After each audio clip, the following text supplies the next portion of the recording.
poner el ACV hemorrágico. Por favor, la siguiente diapositiva. Bueno, para empezar, ahí están los integrantes y ahí están vamos a primero tocar lo que son los aspectos generales en imagenología del ACV hemorrágico, ¿no? Para empezar a hablar del ACV hemorrágico, primero vamos a tener que conceptualizarlo. ¿Y qué es el ACV hemorrágico? El ACV hemorrágico va a ser un tipo de patología que va a ocurrir cuando un vaso sanguíneo se va a romper en el cerebro. ¿Esto qué va a causar? Va a causar un daño cerebral al ejercer una presión sobre el tejido circundante. Asimismo, el ACV o el accidente cerebrovascular hemorrágico se puede subdividir en hemorragia intracerebral o en hemorragia subaranoidea.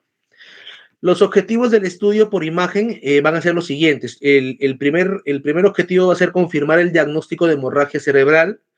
Luego determinar el tipo, ¿no? Aquí se va a ver la localización y extensión de la hemorragia. También identificar la causa subyacente, que se puede deber a diferentes causas, como por ejemplo malformación vascular, aneurisma, tumor u otras causas más. Asimismo, también evaluar complicaciones como edema, herniación, con algunos ejemplos. Y finalmente, planificar el tratamiento médico o tal vez quirúrgico que se vaya a llevar a cabo después de los puntos que ya he mencionado. Siguiente diapositiva, por favor. Los métodos de imagen. El método de imagen principal va a ser la tomografía computarizada de cráneo sin contraste. Esta prueba va a ser la prueba de elección inicial. ¿Y qué ventajas va a tener? Primero, que va a ser rápida y ampliamente disponible y sensible para detectar la sangre aguda. Asimismo, esta tiene como principal base que va a permitir distinguir hemorragia intracerebral, subaranoidea y subdural o epidural, si es el caso. Asimismo, también va a presentar algunos hallazgos característicos propios de ella. Por ejemplo, hemorragia aguda en el área hiperdensa, que puede ser blanca y bien delimitada. Asimismo, también edema y efecto de masa, compresión de ventrículos o desplazamiento de la línea media. Y la evolución, hay que tener en cuenta esto, que aguda va a ser de 0 a 3 días, hiperdensa, subaguda de 4 a 14 días con una densidad mixta, crónica mayor a 14 días, hipodensa por reabsorción del coágulo. La siguiente diapositiva, por favor.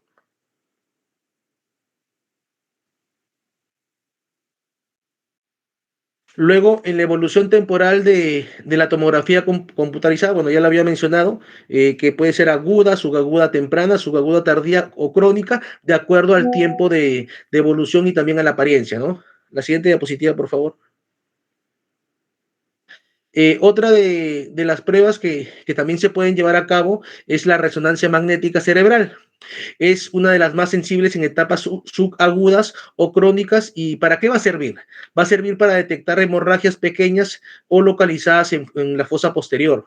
Las secuencias útiles que van a tener la resonancia magnética cerebral, T1 y T2, va a mostrar cambios evolutivos del contenido hemático. Y también va a haber, por ejemplo, el FLAIR, que va a ser útil para descortar la hemorragia subaranoidea en etapas más tardías. Y como ventaja, tiene como base que tiene una mejor caracterización del tejido cerebral y del parénquima circundante. Y finalmente, también vamos a tener la angiografía. ¿Y la angiografía qué nos va a indicar?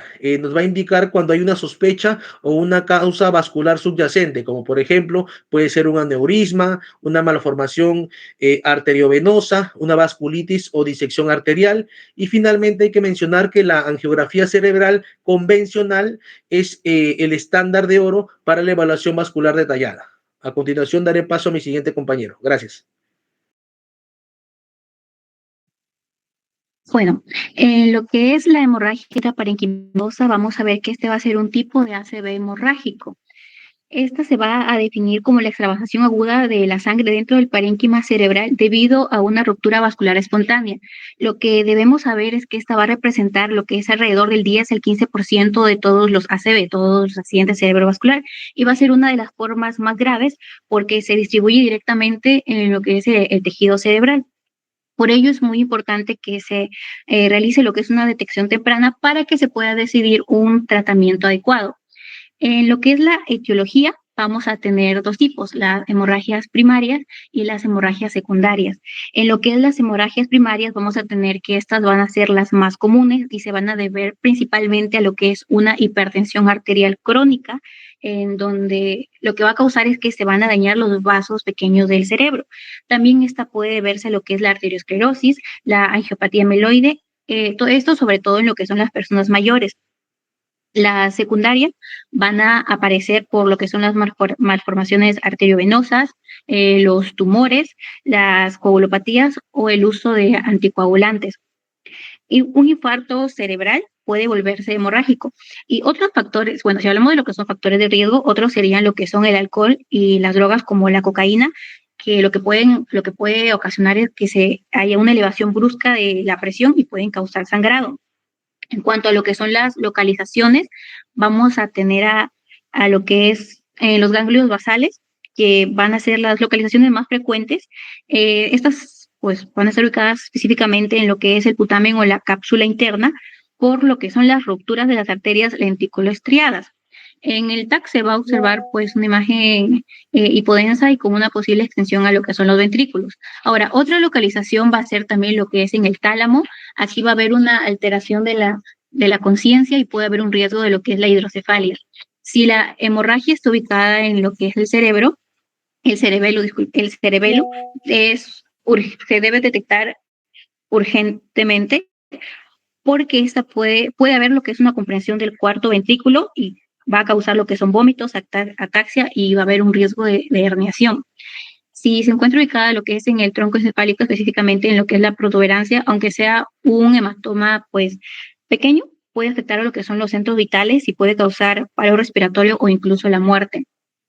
Hablando, bueno, rápidamente de lo que son de lo que es el cuadro clínico, vamos a tener que va a ser su inicio suele ser brusco y puede progresar en minutos. Los síntomas más comunes van a ser lo que es la cefalea intensa, el déficit motor, la parálisis pues de un lado del cuerpo, náuseas, vómitos y alteración del nivel de conciencia. También tenemos que puede aparecer lo que son las convulsiones o lo que es la mirada hacia el lado del sangrado. En lo que son los métodos de estudio y en la hemorragia intraparenquimatosa y los hallazgos claves que explicará más adelante, vamos a encontrar que el principal método diagnóstico, como ya lo mencionó el compañero, pues va a ser lo que es la tomografía computarizada sin contraste, que debemos pues tener en cuenta aquí, que este va a ser el estudio de elección inicial. ¿Por qué? Pues porque es rápida, es sensible y se va a encontrar pues disponible en lo que es urgencia, y lo que nos va a permitir detectar va a ser la localización del hematoma, su tamaño, si hay efecto de masa o desplazamiento, lo que es en la línea media. Estos dos últimos mencionados se va a explicar con más detalle pues, más adelante. Y también que vamos a tener que la tomografía sin contraste nos va a permitir observar a los hallazgos según la fase evolutiva del sangrado. Vamos a encontrar la fase aguda, la fase subaguda y la fase crónica. Cuando hablamos de lo que es una fase aguda, vamos a ver que esta va a corresponder a lo que son los primeros tres días, en donde pues la sangre aparece hiperdensa.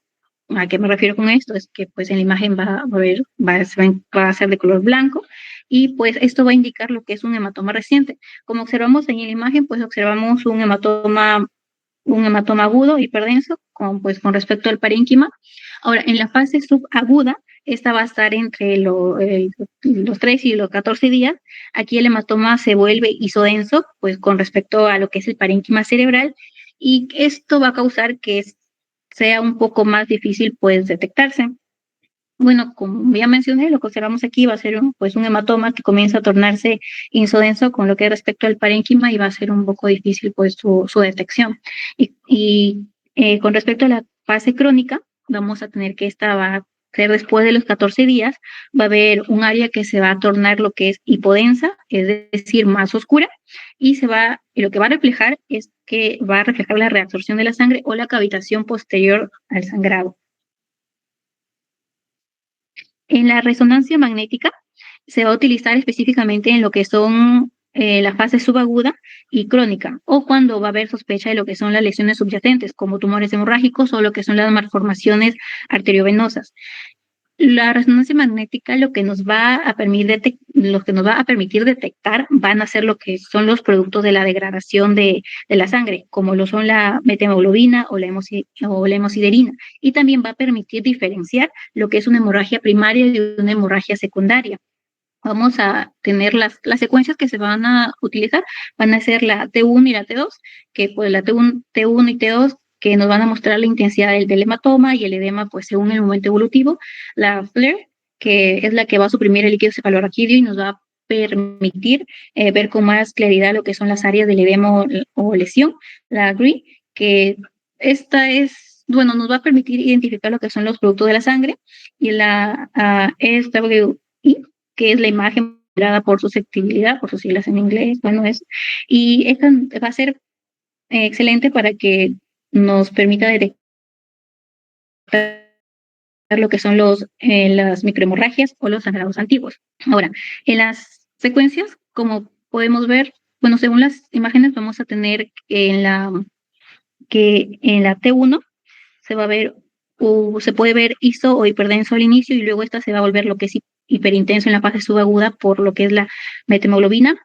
En la T2 al comienzo va a ser hipointenso y en la fase subaguda va a pasar a ser intenso, y en las secuencias FLAIR o en la imagen ponderada por susceptibilidad, la SWI, se van a detectar lo que son las microhemorragias o sangrados antiguos. Bueno, aquí vamos a encontrar pues se puede ver que es una señal iso o hipointensa, porque como mencionamos, pues esto va a pertenecer a la fase aguda, y pues va a dar lo que es el inicio de la hiperintensibilidad por methemoglobina. Ahora, en lo que es el efecto masa y el edema perilesional, vamos a ver que el efecto masa se va a producir porque el hematoma va a actuar pues como una masa expansiva dentro del cerebro. En lo que es en la tomografía computarizada, lo que se va a poder ver va a ser lo siguiente: ver un desplazamiento de la línea media y comprensión de los ventrículos, y va a haber un borramiento de lo que son los surcos corticales. Esto va a servir porque va a tener lo que es un valor pronóstico, es decir, cuando el efecto masa es grande, el paciente se va a poder requerir una intervención quirúrgica para que se pueda aliviar la presión. Y también nos va a permitir estimar la gravedad, y la cual se puede calcular con el volumen del hematoma con el método ABC-2, y esto va a ayudar a que pues se realice un mejor manejo terapéutico. Luego vamos a tener lo que es el edema perilesional, que esto se va a producir por lo que es una ruptura de la barrera hematoencefálica, extravasación del plasma y los componentes sanguíneos. ¿Hacia dónde? Pues hacia el tejido cerebral. En la tomografía computarizada lo que se va a observar va a ser una zona hipodensa alrededor del hematoma, mientras que en la resonancia magnética se ve hiperintensa en la secuencia T2 o FLAIR. Algo que debemos tener en cuenta es que este edema aparece a las pocas horas del sangrado y alcanza su máximo entre el tercer y el quinto día. Y como podemos observar pues en la imagen, vamos a observar un hematoma hiperintenso, que es pues, lo que se ve de color blanquito, y un edema perilesional, que va a ser la zona más oscura o rojiza, que tiende a aumentar con el tiempo. Ahora, en lo que son los hallazgos asociados, los hallazgos asociados que acompañan al hematoma van a ser los siguientes: la ruptura ventricular, que esta va a ser cuando la sangre se va a extender hacia los ventrículos, lo cual se va a observar como una hiperintensidad interventricular y empeora, y tiene con respecto a un empeoramiento al pronóstico. Vamos a tener lo que es una una hidrocefalia secundaria, que esta va a ocurrir porque va a haber una obstrucción de lo que es el flujo de líquido cefalorraquídeo o una irritación ventricular, y esto se va a ver como una dilatación de los ventrículos y un borramiento de lo que son de lo que son las- de lo que son de lo que son los ventrículos. Y también vamos a encontrar lo que son los signos de herniación, que puede ser subfalcina, tensorial o tonsilar, que estos van a aparecer en hematomas grandes y que van a generar lo que es una compresión general significativa. Siguiendo con la exposición, vamos a tener la hemorragia subarachnoidea. Siguiente.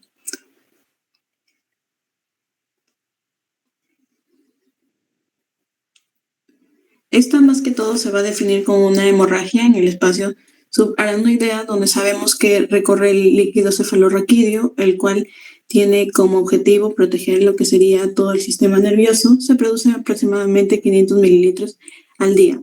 En esta hemorragia va a haber presencia de sangre en este espacio que se puede mezclar con el líquido cefalorraquídeo, que este se va a definir entre el espacio entre la aracnoides y la pia madre. Siguiente.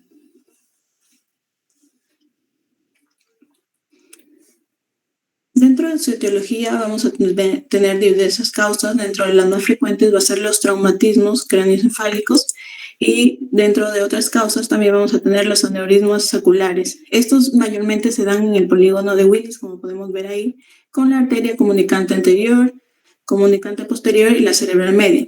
También vamos a tener otras causas como la rotura de malformaciones arteriovenosas, aneurismos micóticos o fusiformes. Siguiente. Dentro de su fisiopatología vamos a tener que diversos factores como el estrés hemodinámico, la zona de ramificación, ya que como sabemos las zonas más propensas a hacer aneurisma y hacer una rotura de ellas van a ser la zona de ramificación, la pared vascular delgada por diferentes causas como puede ser una hipertensión endocranial, infecciones, neoplasias y otros factores de riesgo van a llevar a producir un aneurisma o una malformación arteriovenosa. Esto va a generar una ruptura que puede ser presentada como una hemorragia subarachnoidea, que es sangre en el espacio subarachnoidea, y va a ser un aumento de hipertensión endocraniana y una distensión de otras estructuras asociadas al dolor. Es de ahí la clínica que va a presentar el paciente. Siguiente. Hablando un poco sobre la clínica, el paciente va a presentarse con el peor dolor de cabeza de su vida, también llamado, va a tener rigidez de nuca, puede tener alteraciones en la movilidad, alteraciones en el estado de conciencia, náuseas y vómitos, y hasta llegar a tener convulsiones por el aumento de la presión intracraneal. Dentro de su diagnóstico vamos a tener como elección que primero va a ser la tomografía computarizada sin contraste. ¿Por qué especificamos sin contraste? Ya que al utilizar contraste, podemos remarcar más los vasos y asociar a una hemorragia subarachnoidea a otra hemorragia falsamente, ¿no? Entonces vamos a usar tomografía computarizada sin contraste. Después de ello, tenemos que la tomografía computarizada sin contraste tiene una sensibilidad casi al 100%, pero solo en las etapas agudas, ya que luego la sangre se va a ir degradando y podemos usar otros métodos diagnósticos como la resonancia magnética. Además de ello, si tenemos una tomografía computarizada negativa, sin embargo, seguimos teniendo sospecha clínica de que se trata de una hemorragia subarachnoidea, vamos a usar la punción lumbar, en que consiste en que vamos a hacer una punción lumbar llenando 3 frascos, y en este vamos a ver su estado macroscópico, ¿no? Normalmente se puede pintar de rojo, amarillento o también llamado signo de la escarapela, también contabilizar lo que serían los eritrocitos que deben estar aumentados al igual que las proteínas. Y por último también vamos a usar la angiografía, es decir, si confirmamos una hemorragia subarachnoidea en la tomografía computarizada, algorítmicamente debemos realizar una angiografía para predecir la etiología, que en este caso más que todo se enfoca en los aneurismas. Siguiente. Dentro de la tomografía computarizada vamos a tener que la técnica imagenológica de lesión inicial con una sensibilidad del 95-98%, sobre todo en su etapa inicial, Primero sin contraste para detectar la hemorragia subaracnoidea, como ya lo expliqué, y esto nos va a garantizar lo que sería un diagnóstico precoz de hidrocefalia, ya que también ahí se puede verificar lo que son los ventrículos dilatados o desarrollo de otro hematoma según la escala de Fisher, como vamos a ver después. Y después con contraste para definir la etiología, como ya lo expliqué, que puede ser por un aneurisma, y en este caso no sea aneurisma, podemos adquirirlo a otros patrones que vamos a ver después. Siguiente. En la escala de Fisher va a ser una escala usada más que todo para predecir la gravedad de la hemorragia subaracnoidea y predecir también el riesgo de un vasoespasmos, que es una de las complicaciones de esta misma hemorragia. Dentro de esto vamos a medirlo dentro de 4 grados. El grado 1 no va a haber evidencia del sangrado ni en cisternas, que es más que todo alrededor del mesencéfalo, ni en los ventrículos ni en los surcos.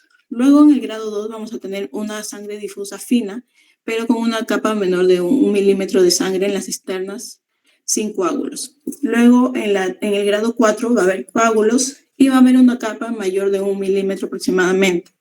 Dentro del grado 4 vamos a ver un hematoma parenquimatoso y una hemorragia intraventricular que se puede visualizar en todo el parénquima también. Siguiente. En la imagen izquierda podemos ver un Fisher grado 2, donde vamos a ver una capa de hemorragia hiperdensa en el medio, alrededor del mesencéfalo y en algunos surcos. Y es una capa fina menor de 1 milímetro.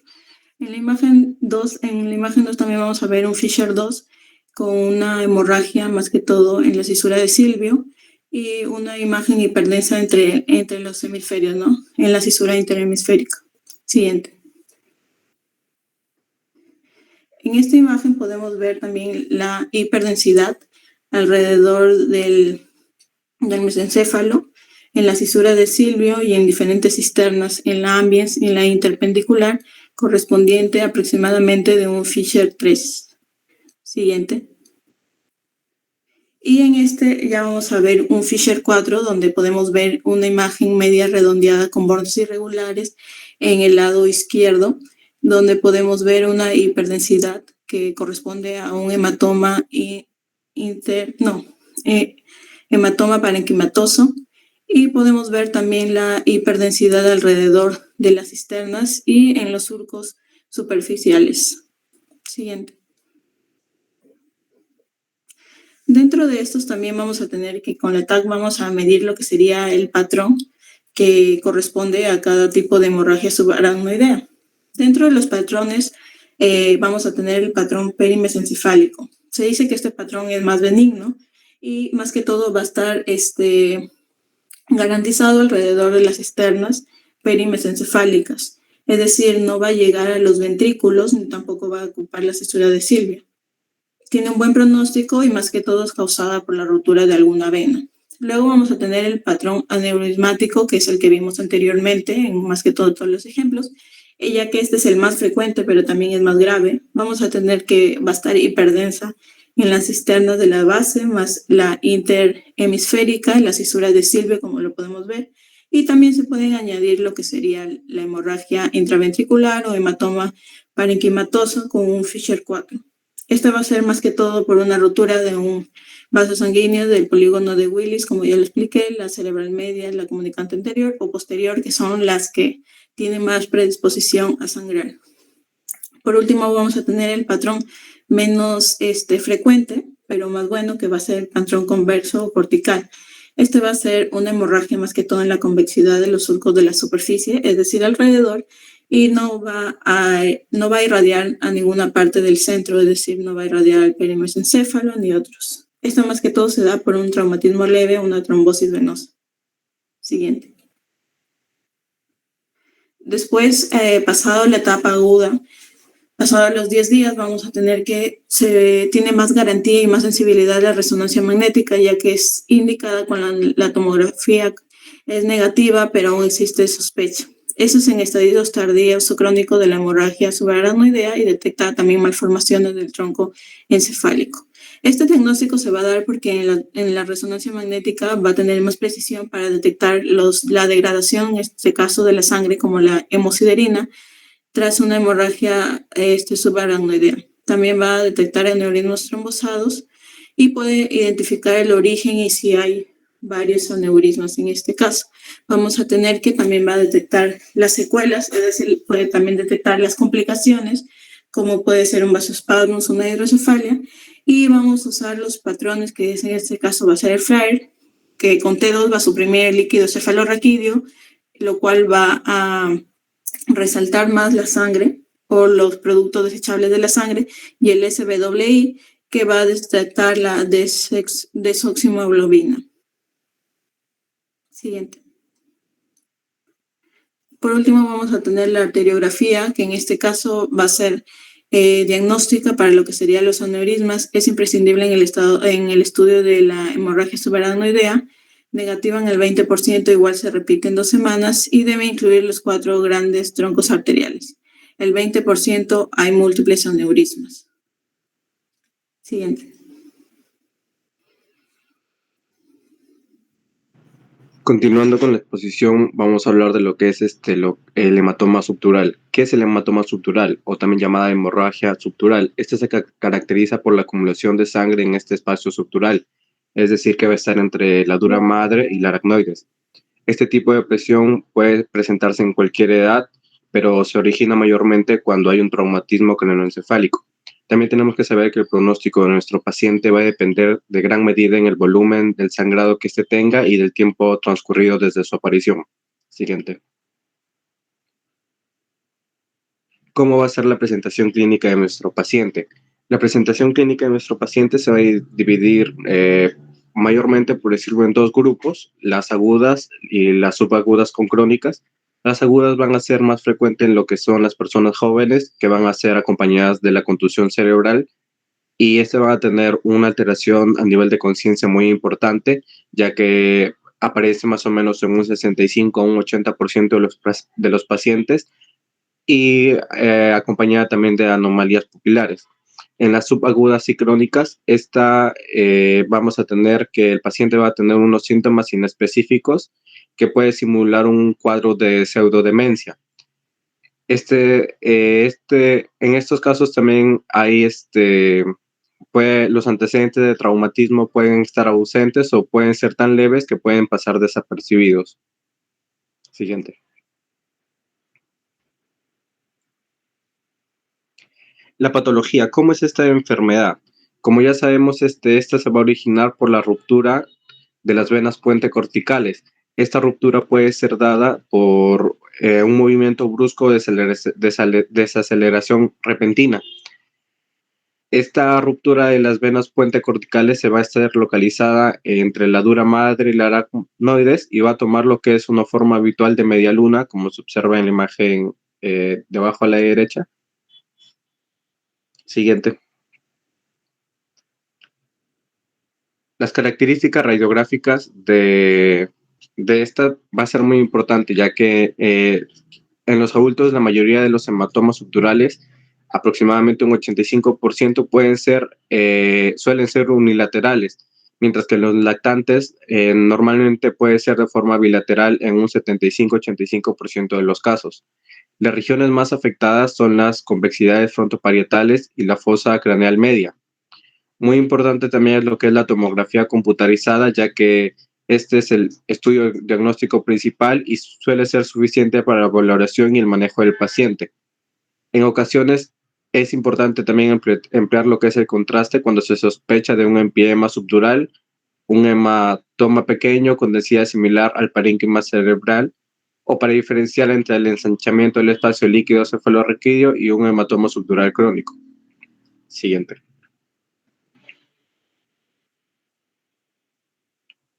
Como estábamos hablando de lo que es muy importante, lo que es la tomografía computarizada. Entonces vamos a ver cómo se va a ver la apariencia en esta tomografía computarizada. Se va a dividir en diversas fases. En la fase lo que es hiperaguda, que se va a dar en las primeras horas, el hematoma puede verse isodenso en la corteza con un aspecto heterogéneo o arremolinado con mezcla de sangre coagulada y no coagulada. En la fase aguda, que más o menos va a ser hasta unos 3 días, aquí el hematoma se puede ver isodenso en la corteza con un aspecto heterogéneo. Y también la colección va a ser hipertensa.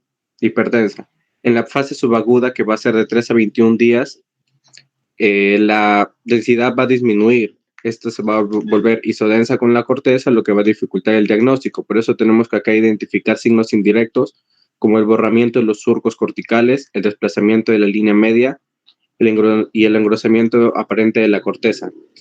En la fase crónica, que es mayor a 3 semanas, aquí el diagnóstico es más complicado, ya que el hematoma se vuelve hipodenso, ya que se va a volver parecido a lo que es el líquido cefalorraquídeo y puede confundirse de diversas enfermedades como el hemograma subdural. Y en este tipo de etapas tardías también se puede calcificar. Y en el agudo sobrecrónico, este es cuando hay un nuevo sangrado dentro de un hematoma previo. Siguiente. En lo que es la resonancia magnética lo que va a suceder aquí es que la apariencia va a cambiar con el tiempo porque la hemoglobina dentro de este coágulo va a sufrir transformaciones químicas por la degradación y su oxidación. Estas transformaciones se van a modificar y su comportamiento también se va a ver modificado en las distintas secuencias de la resonancia magnética, como la T1, que es la que muestra la anatomía, la T2, la que resalta los líquidos, y la FLAIR, que es la secuencia parecida a la T2, que hace que la sangre o el edema sean más evidentes, ya que el líquido cefalorraquídeo aparece oscuro. Entonces vamos a tener en la etapa hiperaguda, vamos a tener que el paciente T1 va a estar isotenso a la materia gris, T2 iso a hipertenso y en el FLAIR va a ser hipertenso en el líquido cefalorraquídeo.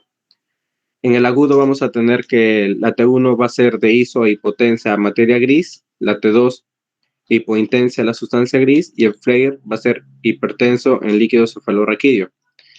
En la subaguda, aquí lo que va a pasar con el paciente es que en la T1 va a ser hipertenso debido a la presencia de la metahemoglobina, en la T2 la apariencia va a ser variable, generalmente va a ser hipertensa y en el FLAIR va a ser hipertenso. Y en el crónico, el T1, si el hematoma va a ser estable, va a parecer isotenso. Y aunque puede también parecer hipertenso, si hay resangrado o infección. En la T2, el hematoma es estable, ya que aparece isointenso al líquido cefalorraquídeo, y si hay resangrado, este hematoma aparece hipointensificado. Y en FLAIR va a ser hipertenso en el líquido cefalorraquídeo. La siguiente. Ahora sí, continuando, hablaremos sobre lo que es el hematoma epidural. Pues bien, esto va a ser la acumulación de sangre entre la tabla interna del hueso del cráneo y la dura madre. Esto se va a producir casi siempre por una ruptura arterial, generalmente la arteria meningia media, que pasa justo por debajo del hueso temporal. Siguiente, por favor.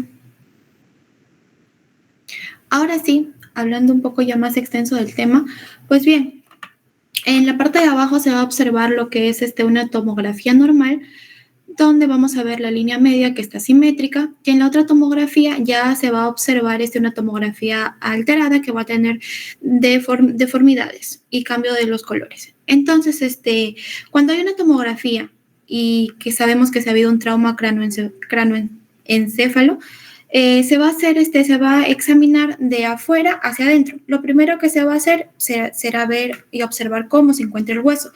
Pero como no se va a poder observar por el hematoma que va a haber, se va a pedir lo que es una ventana ósea.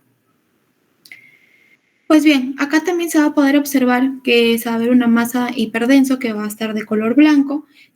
Se va a ver que está de forma biconvexa, que se va a conocer también como forma de limón.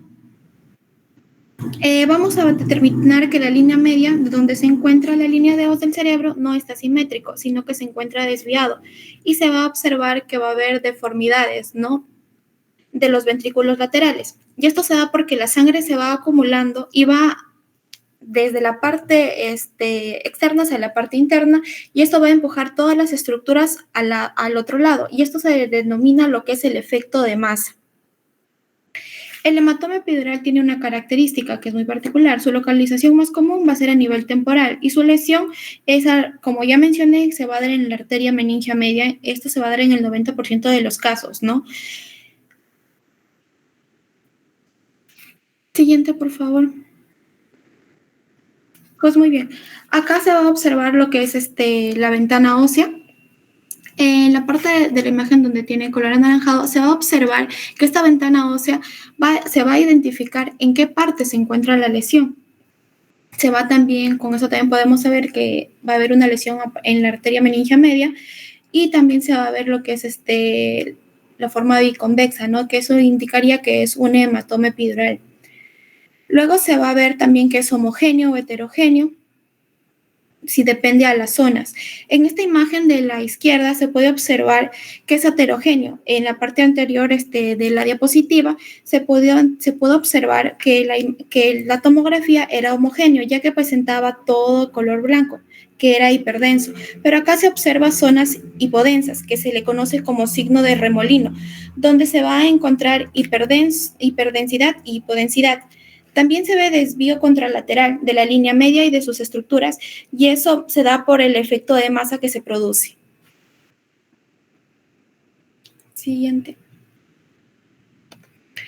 Con respecto a la correlación clínica del hematoma, se caracteriza por un intervalo lúcido clásico. Inicialmente el paciente pierde la conciencia tras un golpe, luego recupera el estado de alerta por un periodo variable y finalmente presenta deterioro neurológico progresivo debido al incremento de la presión intracraneal. Los síntomas que se van a presentar va a ser cefalea intensa, vómito, somnolencia, anisocoria, hemiparesia y disminución del nivel de conciencia. Siguiente. Pues bien, haciendo una comparación entre el hematoma epidural y el hematoma subdural, pues bien, en el hematoma epidural vamos a decir que es de origen de sangrado arterial. La más frecuente va a ser lo que es en la arteria meningia, y en el hematoma subdural se va a dar en lo que es la rotura de las venas de puente corticales. Se va a dar de manera aguda, subaguda y crónico. En la parte clínica, en el hematoma epidural va a haber una conmoción cerebral, intervalo lúcido. Y en la parte clínica del hematoma subdural se va a dar de manera agudo y crónico. Y en la tomografía computarizada en el hematoma epidural va a haber hiperdensidad de forma leve biconvexa, frecuentemente efecto de masa. Y en el hematoma subdural, la tomografía computarizada se va a ver de forma agudo, subagudo y crónico. En el agudo se va a ver una hiperdensidad en forma de semiluna, en el subagudo isodenso, crónico se va a dar hipodensidad de forma de semiluna, y en el tratamiento, en el hematoma epidural se va a dar por evacuaciones quirúrgicas mediante craniotomía, y en el tratamiento, en el hematoma subdural se va a dar agudo y crónico. En el agudo va a ser evacuación quirúrgica mediante craniotomía, y en el crónico evacuación quirúrgica mediante trépano con o sin drenaje subdural.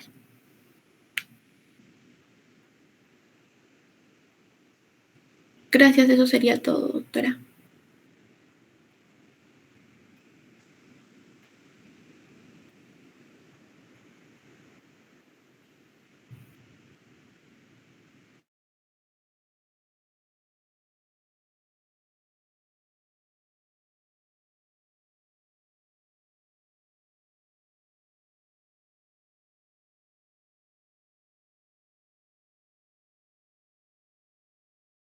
Gracias, chicos, por la exposición. De aquí vamos a dar vamos a hacer las preguntas y vamos a dar los puntos básicos. El siguiente grupo que le toca exponer.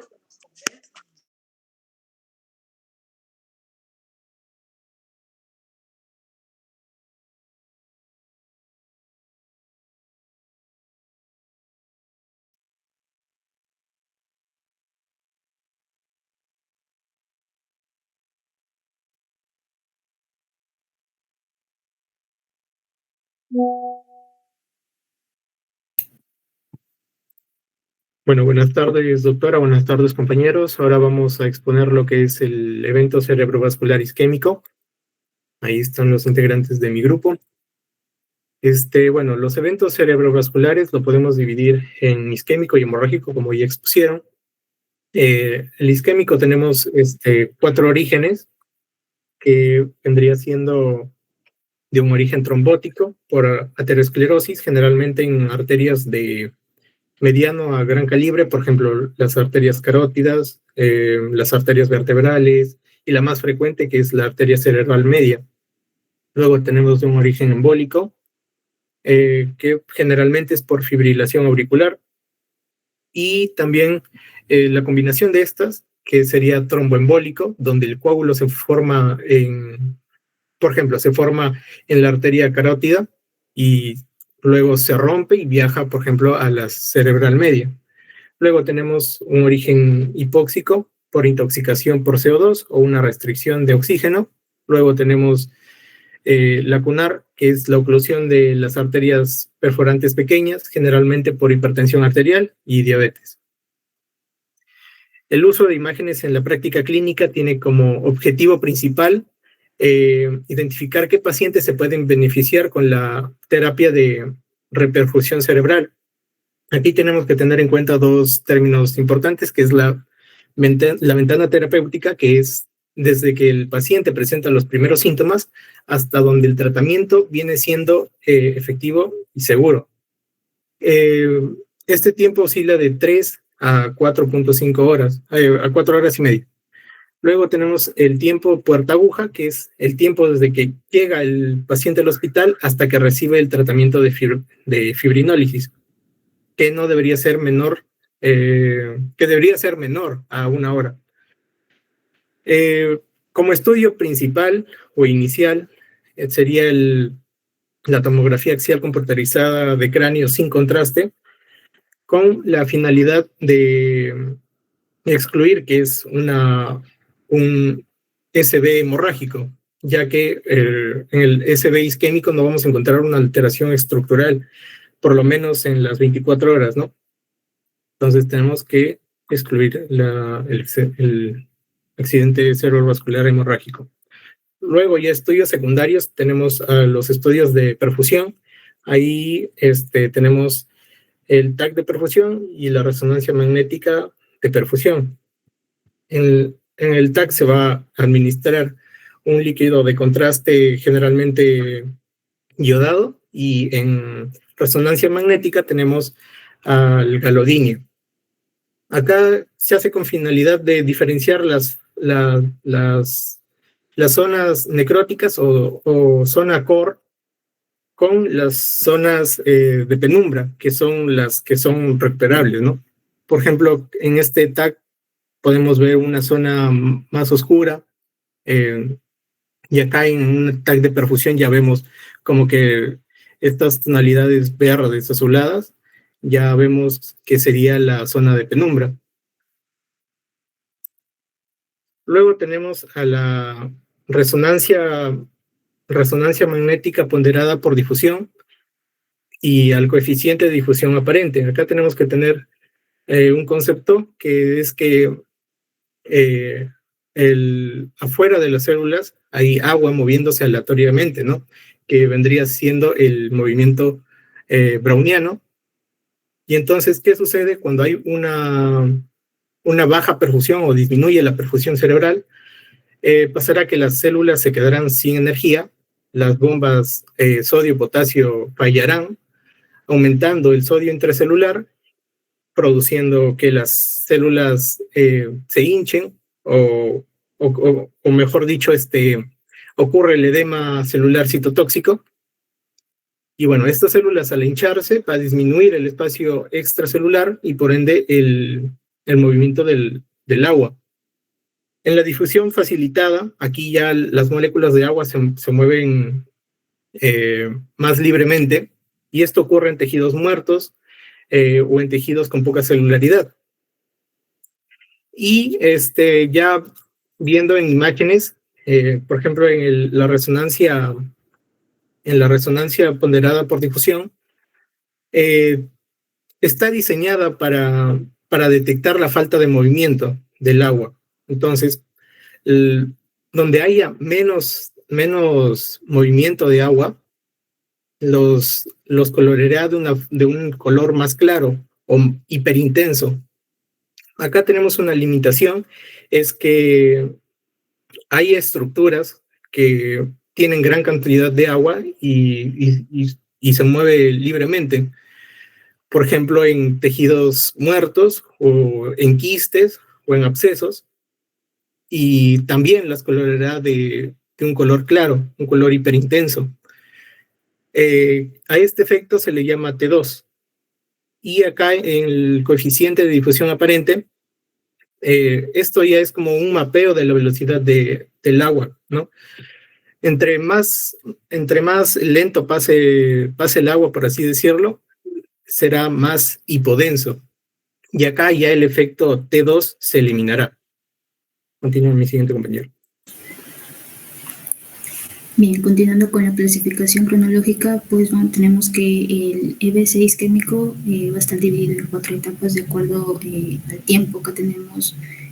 Por ejemplo, el estadio hiperagudo, que va de 0 a 6 horas, y acá no puede verse nada en lo que es la tomografía, y lo que se busca es el signo arterial hiperdenso, ¿no?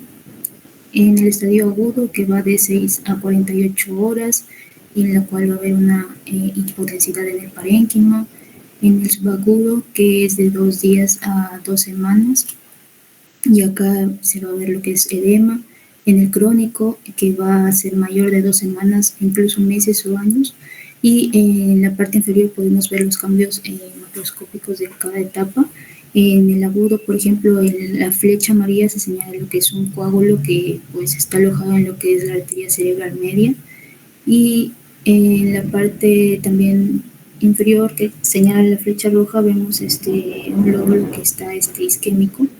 Luego tenemos en la etapa subaguda, que como vemos, mientras más va avanzando cronológicamente lo que es el infarto, va a ser como que más notable, ¿no? Y acá vemos el lóbulo que está infartado, pero en una etapa ya es subaguda. Y por último tenemos la etapa crónica, en la cual pues acá va a dejar como una cavidad, y este espacio se va a llenar o va a ser reemplazado por lo que es líquido cefalorraquídeo. Siguiente.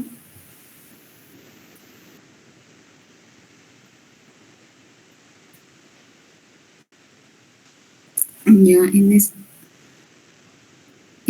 acá en esto primero lo que debemos tener en cuenta es que en la isquemia cerebral, en una tomografía, lo que va a representar va a ser por el edema citotóxico, el cual pues se va a desarrollar por lo que son, como lo dijo mi compañero, por las fallas de lo que son las bombas de iones, principalmente de sodio y potasio. Y tenemos que, como se sabe, el edema se va a ver por un incremento de líquido, y en la tomografía va a tener una densidad baja, o sea, se va a ver una coloración gris. Y el agua en una tomografía tiene una densidad de 0 unidades Hounsfield. Y también tenemos acá que la sustancia gris en la corteza tiene una densidad aproximadamente de 30 a 40 unidades Hounsfield, y la sustancia blanca tiene una densidad, va a ser como que más menor, por lo que va a haber una mayor cantidad de lípidos y oscila entre 20 a 30 unidades Hounsfield. Luego tenemos que pues al haber un incremento, por ejemplo, de agua al 1%, en el cerebro va a equivaler a una densidad de 2.5 unidades Hounsfield. Entonces, al haber más edema, la densidad va a disminuir y se va a ver más oscura, como se ve, lo que señala de color morado. Siguiente. Bien, en el diagnóstico, lo que se va acá en el EBC, lo primordial para el diagnóstico va a ser clínico. Y acá tenemos los signos y síntomas más representativos en cada área que se ve afectada. Por ejemplo, en el EBC, que se ve afectada la arteria cerebral anterior, que va a ser más raro, Y acá vamos a ver que va a haber una debilidad prominentemente de lo que son los miembros superiores, síntomas de frontalización, como por ejemplo la desinhibición, la reaparición de reflejos primitivos, lo que es la perseverancia del habla, en la cual pues acá hay como una repetición de las frases o sonidos, y también se va a ver lo que son alteraciones en el estado de estado mental y también del razonamiento. Luego tenemos en el EBC que se va a ver afectada en lo que es la arteria cerebral media, y esta va a ser la más común, y se van a ver acá alteraciones motoras por debilidad y alteraciones también de sensibilidad principalmente, facial y también de los miembros superiores. También va a haber alteraciones en el habla, manifestaciones por dificultad en lo que son de origen motor o sensorial. También aparecen cuando el EBC se ve alterado en lo que es el hemisferio dominante. Por ejemplo, cuando el paciente, el EBC afecta lo que es el hemisferio izquierdo, el cual pues es el hemisferio dominante de la parte, en la mayoría de la población, ¿no? También vamos a tener alteraciones principales visuales en lo que es hemianopsia homónima contralaterales, y también el paciente va a tener una mirada al lado de la lesión, va a haber agnosia, y luego tenemos el EBC de la arteria cerebral posterior, en la cual pues acá se van a manifestar con síntomas visuales, logrando encontrar alteraciones visuales del estado mental también, alteraciones en el estado mental y también de la memoria, ¿no? Luego tenemos el sistema vertebrovascular, en la cual pues va a ser un poco más preocupante, ya que va a irrigar lo que es el tallo cerebral, y acá puede haber discapacidad o muerte, también déficit de los pares craneales, síntomas cerebelosos como ataxia, vértigo, alteraciones de la coordinación.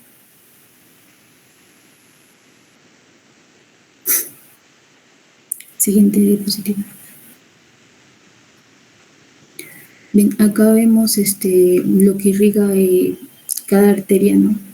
Y acá lo principal va a ser las 4 regiones topográficas más importantes, que son la arteria cerebral anterior, la cual pues acá vemos que se ve afectado lo que es la región frontomedial, luego la arteria cerebral media, y en la cual pues también se ve afectada lo que es la región frontoparieto-temporal lateral, y luego tenemos a la arteria cerebral posterior, en la cual pues se ve afectado lo que es la región caudal medial, y por último el sistema vertebrovascular, el cual pues irriga las estructuras de lo que es el tallo cerebral y lo que es el cerebelo, por lo que ahí vamos a encontrar, vemos que hay una lesión en lo que es la fosa posterior.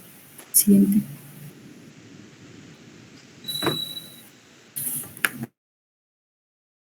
Bien, continuando, vamos a hablar sobre lo que es el estadio hiperagudo, que comprende básicamente lo que son las 6 primeras horas desde el inicio de los síntomas. En esta fase, la tomografía axial computarizada es útil para excluir hemorragia, como ya se mencionó anteriormente, pero puede ser normal hasta en el 50 y 60% de los casos. Es por eso que para el diagnóstico no es útil. Más bien se podría decir que el diagnóstico del EBC es clínico. Sin embargo, podemos encontrar algunos signos, como es el signo de la hiperdensidad de la arteria cerebral media, que también es conocido como el signo del punto denso. Este signo es más frecuente en los pacientes, desde el 25 al 50%. Como se puede observar en la imagen, la flecha roja nos señala pues la arteria cerebral media, que está ocluida por un trombo y se ve más densa que en el lado contralateral. Como segundo signo tenemos al signo de la cinta insular, que también Como se puede observar la flecha en la imagen, nos indica cómo se va perdiendo lo que es la definición normal de la corteza insular cuando nos encontramos frente a un SB isquémico. Y tercero, tenemos a lo que es la hipodensidad de los núcleos lentiformes, que aquí vemos también una sutil pérdida de la densidad normal de los ganglios basales con borramiento pues de sus bordes. Siguiente. Ya. Si bien es cierto, la TAC puede ser normal o mostrar cambios sutiles, por el contrario, la resonancia magnética es mucho más sensible en lo que es la fase hiperaguda.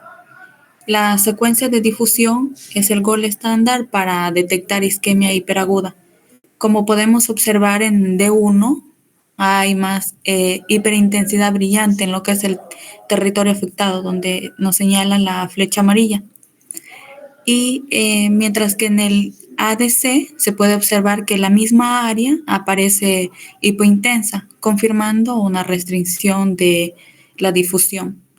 En cuanto a lo que viene a ser la T2 y FLAIR, pueden ser normales en las primeras 4 a 6 horas, mostrando solo un 50% de lo que es la hiperintensidad cortical, y el T1 generalmente es normal en esta fase temprana. Es importante destacar los tiempos también de detección. En cuanto a la resonancia magnética, en lo que es su secuencia de difusión, se dice que esta detecta desde los primeros segundos la isquemia, pero por lo general, pues hasta los 30 minutos se podría decir o se podría confirmar la oclusión vascular. El T1 y T2 pueden tardar hasta 6 horas en mostrar cambios, y mientras que la TAC puede tardar hasta más de 24 horas. Siguiente. Ahora ya pasamos a lo que es el estadio agudo, que va desde las 6 a las 48 horas. En este periodo, los hallazgos en la TAC ya son mucho más evidentes. Primero, podemos encontrar la obliteración de los surcos. Como se ven en la imagen, los surcos corticales van a desaparecer debido al edema. Comparado con el hemisferio contralateral, donde sí se pueden observar los surcos. En segundo, tenemos a lo que es el edema de las circunvoluciones o efecto de masa. Las circunvoluciones van a estar hinchadas y va a existir compresión del sistema ventricular. Y por eso se puede observar la desviación de la línea media en lo que es la segunda imagen.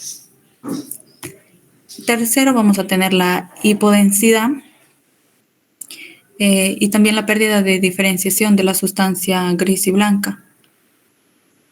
Vamos a observar una hipodensidad franca y también bien delimitada en lo que es el territorio vascular afectado, y la interfase entre la corteza y la sustancia blanca pues está borrosa.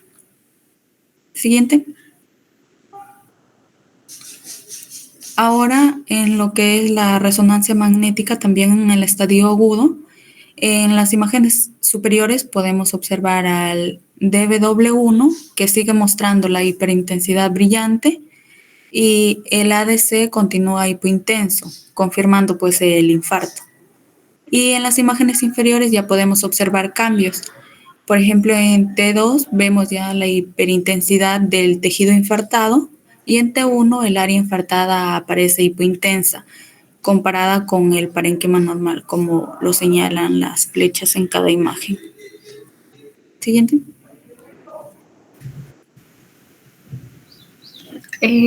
Ahora voy a hablar sobre la fase subaguda. Bueno, esto va desde el segundo día hasta 2 semanas después, ¿no? Bueno, en esta etapa el tejido cerebral, ¿no?, que ya sufrió lo que es una isquemia, va a empezar lo que es a degradarse, ¿no? Y acaba a acumular lo que son líquidos, llamado edema. Y bueno, acá el cuerpo también va a comenzar lo que son procesos de reparación e inflamación, ¿no? Por eso es que la aparición, lo que es en la TAC, va a cambiar progresivamente respecto a esta fase la aguda, la cual habló mi compañera. Bueno, en lo que es en el hallazgo de la TAC va a presentar diferentes puntos como primer punto está la hipodensidad, la cual, bueno, en esta zona afectada se ve un poco más oscura, ¿no? Un poco más hipodensa, porque aquel tejido ya ha perdido lo que es su estructura y hay un edema. Y acá va a afectar tanto la sustancia gris como la sustancia blanca, ¿no? Como segundo punto está el efecto de masa progresivo. Bueno, acá el edema va a aumentar durante los primeros días, acá va a comprimir lo que es el ventrículo y va a desplazar diferentes estructuras. Esto va entre los 7 a 10 días y acá el edema ya empieza lo que es a disminuir, bueno, haciendo lo que es una lesión, ¿no? Se ve un poco menos visible en una tomografía, ¿no? En lo que es en el efecto de niebla, bueno, este es un fenómeno típico de esta fase subaguda y esto ocurre cuando la hipodensidad, o sea, la zona del infarto, parece que va a desaparecer a la vista temporalmente en la TAC, ¿no? Dando una falsa impresión de que hay una mejoría. Y esto se debe a un cambio del contenido de agua y proteína, lo que es en el tejido, ¿no? Y algo importante recalcar es que no significa que el infarto haya mejorado, solo que es menos evidente radiológicamente, ¿no? Está también lo que es el realce giriforme con contraste. Bueno, acá es cuando se aplica contraste y se va a observar lo que es un patrón de realce con una forma de giros corticales, ¿no? Por eso se llama giriforme. Bueno, acá lo que indica es una ruptura parcial de la barrera hematoencefálica y también de la neovascularización, lo que es en reparación, ¿no? Como último está lo que es el riesgo de transformación hemorrágica. Bueno, acá va entre el día 4 y día 6 post-infarto. Esto puede ocurrir, ¿no? Una hemorragia secundaria, lo que es ya en la zona isquémica, y se representa en el 15 a 20% de los casos. Y en la TAC se varía, ¿no? Como una área más hipodensa, un poco más blanquecina dentro de la lesión. Y bueno, esta hiperdensidad puede persistir, ¿no? De la octava hasta 10 semanas después, ¿no? Bueno, también observamos ahí las imágenes agudo y subagudo, ¿no? En las flechitas blancas vamos a observar lo que es una zona más hipodensa inicial, lo que es del infarto, ¿no? Se ve un poco más oscura la zona.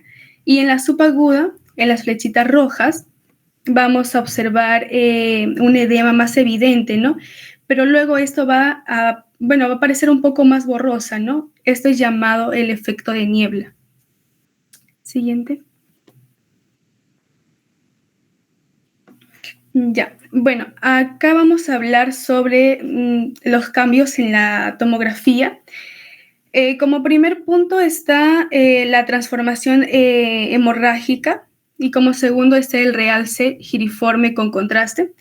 En la transformación hemorrágica, bueno, inicialmente hay una zona más hipodensa, un poco más oscura por el infarto isquémico y ya luego esta va a aparecer un área más hipodensa, o sea, un poco más blanca dentro de esa zona, ¿no? Lo que esto va a indicar ya un sangrado secundario dentro del tejido infartado. Y bueno, este proceso se llama, ¿no? Una transformación hemorrágica y esto ocurre ya en los vasos dañados por una isquemia y esto rompe lo que es, al restablecer lo que es el flujo sanguíneo, ¿no?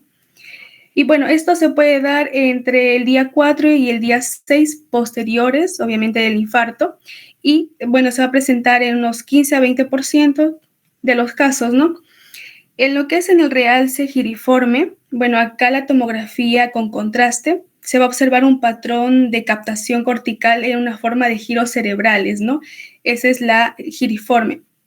Y bueno, esto va a indicar una disrupción parcial de la barrera hematoencefálica y también lo que es de la neovascularización, ¿no?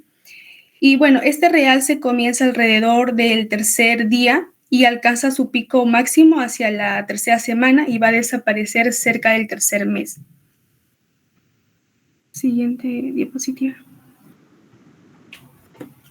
Ya, bueno, acá vamos a ver lo que es el eje de tiempo. Acá se presenta desde los primeros días hasta el tercer mes después del evento, ¿no? Hay diferentes fases que va desde el día 0 hasta el día 5, que va una fase aguda, en la semana 1 hasta la semana 3, la cual es una fase ya subaguda, y hasta el tercer mes, la cual ya es una fase crónica, ¿no?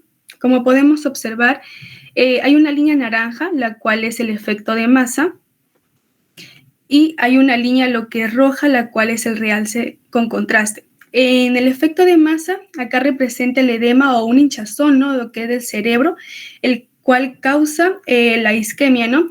Y bueno, esto comienza en los primeros días después del evento y su pico máximo va entre el tercer día y el quinto día.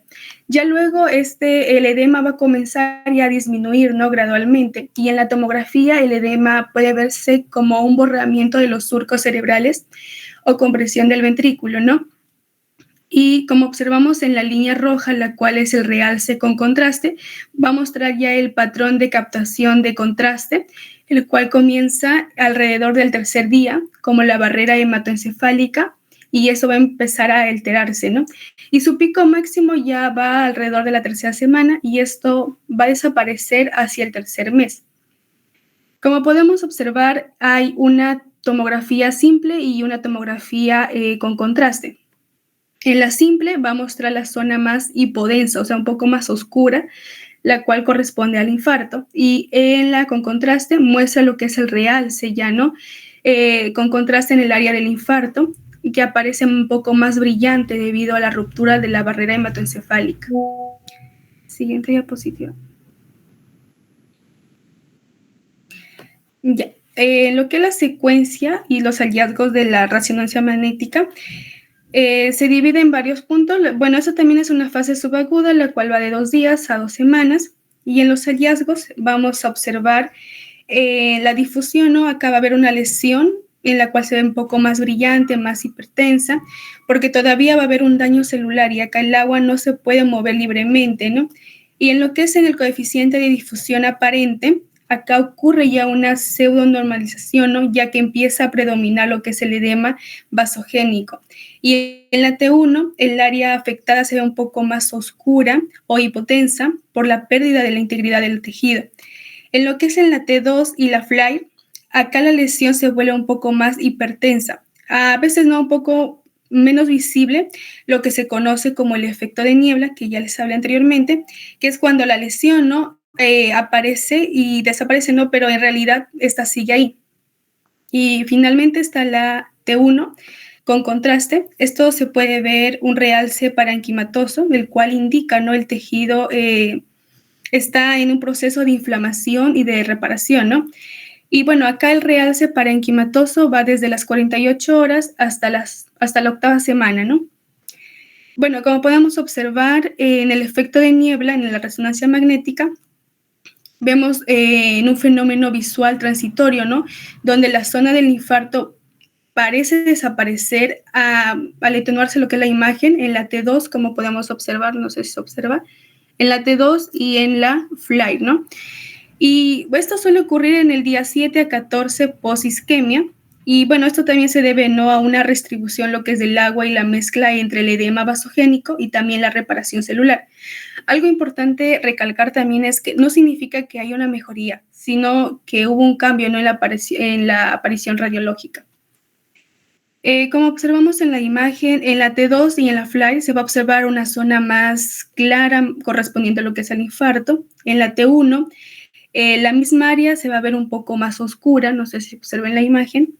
Y en la difusión y el coeficiente de difusión aparente va a mostrar un patrón típico, ¿no? Lo cual es la restricción de difusión en la fase subaguda. Bueno, es lo que es correspondiente a estos estadios. Bien, para terminar hablando del EBC isquémico, según la clasificación de Odbourne, va a ser la cual es mayor a 2 semanas y puede darse incluso diagnosticarse incluso en meses o años. Aquí en la TAC se va a ver lo que son las zonas necróticas, las cuales no han sido tratadas, ¿no? O que no se recuperaron con el tratamiento. Se va a reconocer lo que será un cambio por la encefalomalacia, lo cual sería la pérdida del tejido cerebral, y va a presentar en la imagen una hipodensidad similar al líquido cefalorraquídeo, como podemos ver en la imagen que está a la izquierda del todo. Va a presentar también una retracción ventricular y como mencioné anteriormente, va a perder el volumen, ¿no?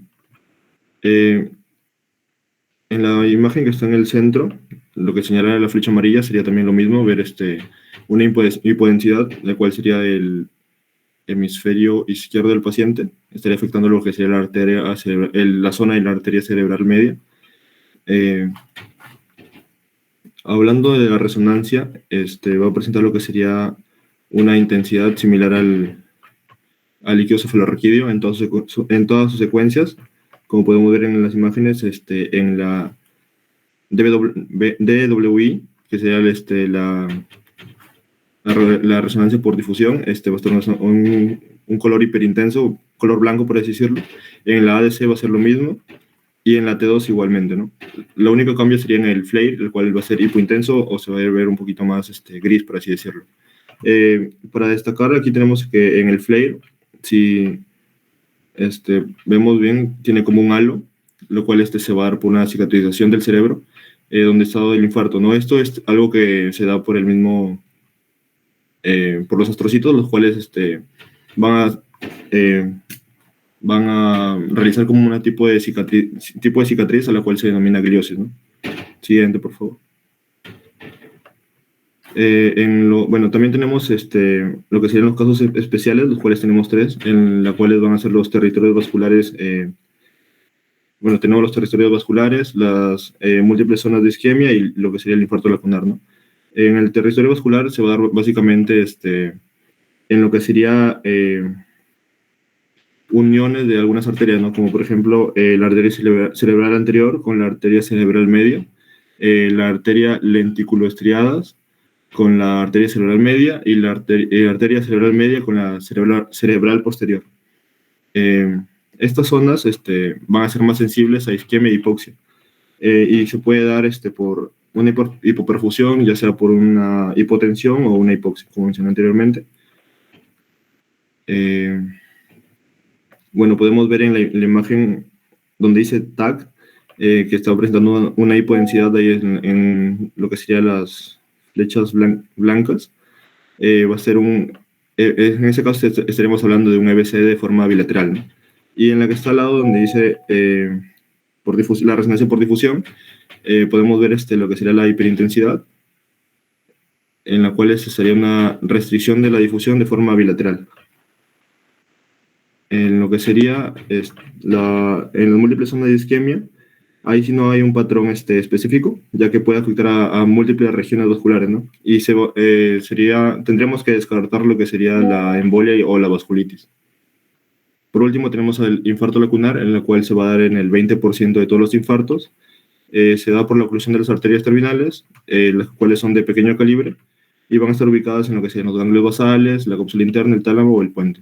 Está asociada a lo que sería la hipertensión arterial sistémica, arteriosclerosis y diabetes mellitus, ¿no? En el TAC se va a ver una hipodensidad, y la medida de lo que veríamos de la hipodensidad, por así decirlo, sería menor a 1.5 centímetros, ¿no? Bien, en la imagen podemos ver ahí en la parte donde dice TAC, no puedo señalar. Bueno, ahí se ve una hipodensidad, la cual son espacios, bien, aquí hago una pausa breve en la cual se va a hacer un diagnóstico diferencial como los espacios perivasculares amplios, en la cuales estos van a ser normales, ¿no? En los adultos mayores, y la diferencia entre un espacio perivascular amplio y un infarto lacunar mayormente va a ser clínico, ¿no? Ya que esos espacios perivasculares amplios también van a ser básicamente espacios donde va a penetrar algún vaso acompañado de la vía madre y va a generar una forma de un cráter o un agujero, ¿no? A nivel de los... Bien, y en la otra imagen podemos ver que está a nivel de los brazos de la cápsula interna y una restricción de la difusión también, ¿no? Ese punto blanquecino que vemos ahí. Gracias.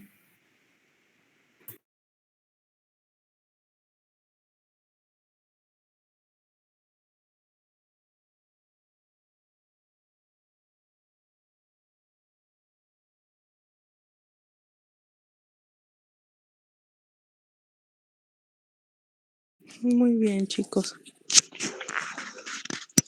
Hemos escuchado las 2 charlas, espero que todos hayan podido prestar atención. Realmente la forma en como las han expuesto ha estado bien, ha estado entendible, y yo espero que también todos todos lo hayan podido comprender. Se ha empezado por lo que es el evento hemorrágico. Para empezar, vamos a hacer algunas preguntas, a ver si para todos, no solamente para los del grupo, pero bueno, si es que no lo contestan, pues el resto del auditorio, pues el grupo tiene que responder, ¿no? Van a ser preguntas sencillas. En el caso del evento hemorrágico o en general, ¿no? ¿Cómo se ve la sangre en tomografía, ¿no? ¿Cómo se ve cuando el sangrado es reciente? Hiperdenso. Hiperdenso, ¿no es cierto? Es decir, blanco, ¿no es cierto? Así se ve la sangre cuando recién, ¿no? En las primeras horas que se ha extravasado de los vasos sanguíneos. Se ve blanco, se ve hiperdenso. Entonces, si yo quiero evidenciar, ¿no? Si ha habido un sangrado, yo voy a solicitar, pues, en primer lugar, una tomografía, ¿no? Porque es ilógico pedir un rayos X. Ya saben que, por ejemplo, en los rayos X se ve muy bien el cráneo, es decir, la estructura ósea, la calota, pero no podemos ver el parénquima cerebral, no podríamos ver si hay alguna hemorragia, ¿no? Entonces, los estudios para ver encéfalo como tal son la tomografía y la resonancia, ¿no? Entonces, en tomografía el sangrado reciente se va a ver hiperdenso, ¿no? En resonancia magnética puede que se vea, según va a depender mucho de la secuencia en la que se analice y a la vez, pues no es el estudio recomendado para evaluar hemorragias recientes. ¿Por qué? Porque el paciente puede que no esté muy estable, el paciente va a demorar mucho el estudio en realizarse, ¿no? Una resonancia demora mucho más. En cambio, la tomografía es mucho más rápida, ¿no? En 2 minutos ya tenemos las imágenes. En una resonancia tendríamos que esperar una media hora, 45 minutos, esperar que el paciente se quede quieto, no se mueva durante todo ese tiempo, que va a ser difícil si es que pues de repente tiene una alteración del sensorio. Otra que la tomografía pues es un estudio que está mucho más accesible que una resonancia magnética. Y incluso habiendo, por ejemplo, en un hospital un resonador, normalmente no funcionan durante la noche, ¿no? Las resonancias se realizan durante el día y, por ejemplo, si un paciente llega con un evento no hemorrágico, isquémico, ¿no? Uno para poderle hacer una resonancia y si llega en la noche no se le va a poder realizar. Entonces, sí o sí, el estudio de elección, tanto para eventos hemorrágicos como eventos isquémicos o para pacientes que llegan con alteración del sensorio y uno quiere descartar ambos, ¿no? Ya sea un evento isquémico, un evento hemorrágico o otros eventos relacionados con el encéfalo, con alteraciones encefálicas, sí o sí vamos a necesitar de primera mano una tomografía, ¿no? Una tomografía. Como lo decían sus compañeros, pues se va a ver como una imagen hiperdensa en los primeros minutos o en las primeras horas incluso. Entonces, si ustedes tienen un paciente con un déficit del sensorio agudo, un signo de focalización agudo, es decir, por ejemplo, pues tienen una alteración en el movimiento, ¿no? Una hemiparesia o hemiplegia o desmayo, ¿no? De un momento a otro agudo, lo primero que uno va a solicitar es una tomografía sin contraste. Ya una tomografía sin contraste siempre es sin contraste, no utilizar el contraste en estos pacientes, no porque les vaya a afectar, sino porque al usar el contraste, pues el contraste va a pintar de blanco los vasos, ¿no? Los vasitos, y va a captar también el encéfalo como tal, el tejido capta el contraste, se va a ver un poco más hiperdenso. Y si hubieran hemorragias tenues, se podrían enmascarar. Y nosotros justamente cuando tenemos un paciente con un déficit focal agudo, lo que queremos ver es si hay una hemorragia o una isquemia, ¿no? En el caso, pues, de la hemorragia, si es que fuera con contraste, puede que haya por ahí una zona hemorrágica y no la veamos, ¿no? Por la presencia del contraste. Entonces, siempre es sin contraste el primer estudio a realizar, ¿no? Ya, por ejemplo, si después, cuando se realiza el estudio contrastado o sin contraste, aparece la imagen de hemorragia y uno sospecha que puede haber un aneurisma, en esos casos ya se podría solicitar un estudio contrastado, ¿no? No para ver la extensión del sangrado, no porque eso se ve en la sin contraste, sino para buscar la alteración ya morfológica del vaso, ¿no? O sea, el aneurisma o tal vez la malformación arteriovenosa que pudiera existir. No, para ver la causa ya se puede solicitar posteriormente un estudio contrastado, pero no solo un estudio así de tomografía con contraste, porque en esos estudios de tomografía con contraste se inyecta el contraste y se realiza el examen y pues los vasos que van a captar va a ser básicamente los vasos, las venas, ¿no? Venas pequeñitas, ¿no? Y va a captar todo el parénquima, pero no se va a poder ver con facilidad o con detalle las arterias como tal, ¿no? Entonces, para esos casos se necesita un estudio de arteriografía, ¿no? Y si bien es cierto, sus compañeros mencionaron, ¿no? Las arteriografías por rayos X actualmente ya no se usan tanto, ¿no? Se usan más las que son los estudios de angiotomografías, ¿no? Es decir, parecido a una arteriografía, pero no por rayos X, sino por tomografía, ¿no? O incluso también angioresonancias magnéticas.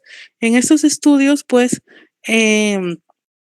se utiliza unos aparatos especiales, un inyector especial para que el contraste pase a gran velocidad y pinte la mayor cantidad de arterias, ¿no? Entonces las arterias salen muy bien, se definen muy bien, se pueden ver todas sus ramificaciones y uno puede detectar alteraciones a este nivel, ¿no? Ya sean aneurismas, así sean pequeñitos, ¿no? O ya sean también algunas otras malformaciones vasculares que puedan ser la causa de esta hemorragia, ¿no? Entonces, ya saben de que el estudio principal para descartar si es uno u otro, primero si es un evento isquémico o hemorrágico, porque ambos van a dar similares síntomas, ¿no? Lo que hay que saber es que la hemorragia tiene un tratamiento diferente, por lo tanto, lo ideal es primero solicitar una tomografía sin contraste, ¿no? Para descartar que el evento sea hemorrágico. Si es hemorrágico, hay que ver la extensión, la cantidad, ¿no?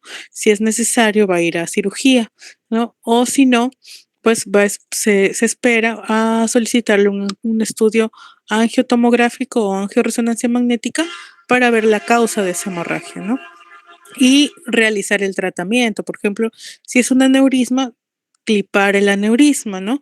O operar y o de repente inyectar algún tipo de sustancia que pueda embolizar, por ejemplo, una malformación arteriovenosa, ¿no? Entonces, es ideal siempre la tomografía sin contraste primero y si hay una hemorragia, ya se pide una angiotomografía o una angioresonancia magnética. Ahora, si el sangrado se produce en unas áreas específicas que son típicas ocasionadas por hipertensión, ya no es necesario, pues, ¿no? Ya es la angiotomografía o la angioresonancia, porque el paciente, pues, se sospecharía que esa hemorragia es por hipertensión, ¿no? Por ejemplo, un paciente que llega con antecedente de hipertensión, le toman la presión y está en más de 200, ¿no? Más de 180 de presión arterial. Y le hacen la tomografía y hay sangrado, ¿no? Sangrado cerebral en ciertas zonas específicas. Ahí ya uno sabe, pues, de que la causa del sangrado fue la hipertensión, ¿no? ¿Qué zonas son las más frecuentes que afecta el sangrado por hipertensión? Las arterias frecuentes, las pequeñas. Ya, pero ¿en qué parte del cerebro se va a ver la hemorragia? ¿En los ganglios basales? En los ganglios basales, ¿no? Uno de ellos, los ganglios basales, el tálamo y también se pueden ver en la fosa posterior, ¿no? Como es el tronco encefálico o el cerebelo.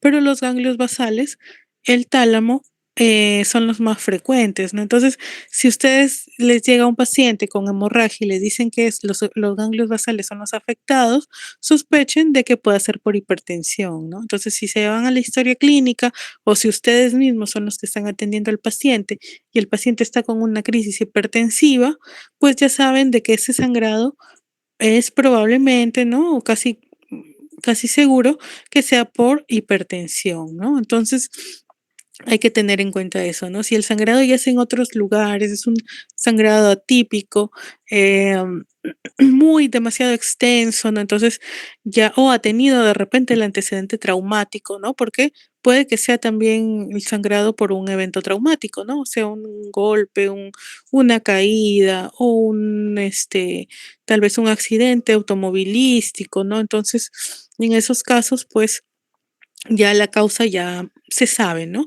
Que es por el traumatismo, ya no es necesario, pues, solicitar otros estudios adicionales más. Ahora,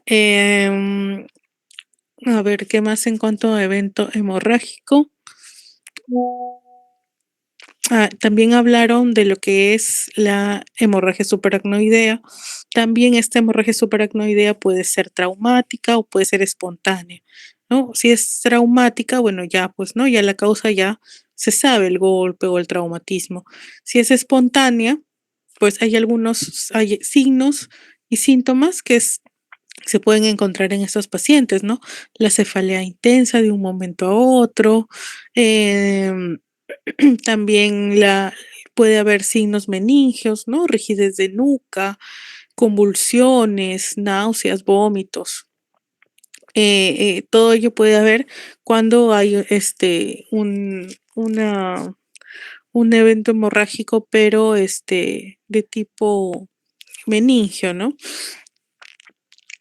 Acá el sangrado ya no va a ser pues en el parénquima, ¿no? Intraparenquimatoso, sino va a ser a nivel del espacio subaracnoideo, ¿no? El espacio subaracnoideo normalmente se va a ver hipodenso, o sea, porque por ahí transcurre el líquido cefalorraquídeo, ¿no? Y el líquido es hipodenso en tomografía. Entonces, este espacio se va a encontrar envolviendo, ¿no? Lo que son los surcos, las circunvoluciones del cerebro, ¿no? Entonces, si se ve que esta zona que normalmente es hipodensa se torna hiperdensa, entonces en esos casos, pues ya se habla de una hemorragia subaracnoidea. También encontramos este espacio a nivel de lo que son las cisternas de la base del cráneo, ¿no? Envolviendo lo que son el tronco encefálico, eh, la cisterna ambiens, la cisterna interpeduncular, que también sus compañeros ya lo habían mostrado y lo habían señalado, ¿no? Entonces, si estas zonas se cambian, ¿no? Su densidad de lo que normalmente son hipodensas a hiperdensas, pues ya sabemos que se trata de una hemorragia subaracnoidea.